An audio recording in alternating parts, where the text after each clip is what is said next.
नमस्कार, कोकण रेसिपीमध्ये आपले मनापासून खूप खूप स्वागत आहे। आज आपण येथे कांद्याची चटणी करणार आहोत। त्यासाठी साहित्य 2 ते 3 मी बारीक कट केलेले कांदे घेतलेले आहेत। येथे 1 टोमॅटो घेतलेला आहे बारीक कट करून, कोथिंबीर, मुगाची डाळ मी इथे 10 मिनिटे भिजू घातलेली आहे। मी इथे तव्यावर चटणी करणार आहे, त्यासाठी मी इथे तवा घेतलेला आहे। 1 पळी तेल टाकायचं, त्यामध्ये थोडीशी मोहरी, जिरं, येथे पूर्ण आपण कांदा घालून घ्यायचा। पूर्ण कांदा टाकल्याच्या नंतर तो छान पसरून घ्यायचा। छान पसरल्यानंतर आपण हे कांदा पूर्ण लालसर रंग येऊस्तर भाजणार आहोत। तुम्ही कांदा कढईतही भाजू शकता। मी इथे तव्यात भाजते कारण कांदा तव्यामध्ये लवकर भाजला जातो, त्यामुळे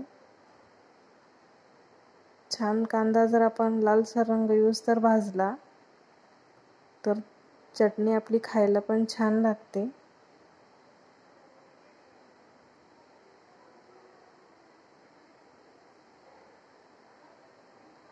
पाहू शकता आपण या पद्धतीने कांदा भाजून घेत आहोत। अधूनमधून कांद्याला हलवत राहायचं, जेणेकरून आपला कांदा खाली चिटकला नाही जाणार।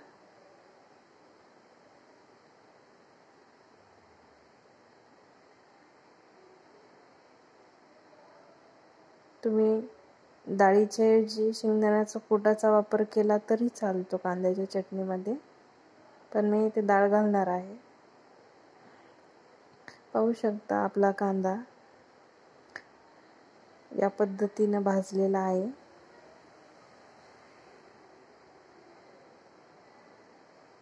दहा ते 15 मिनिट आपला कांदा पूर्णपणे आपण भाजून घेतलेला आहे।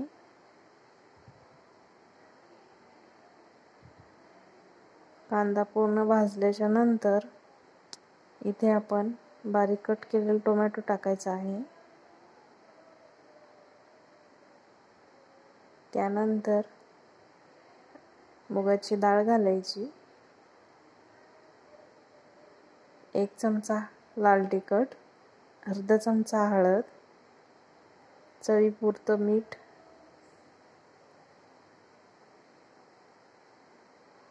घालून छान परतून घ्यायचं।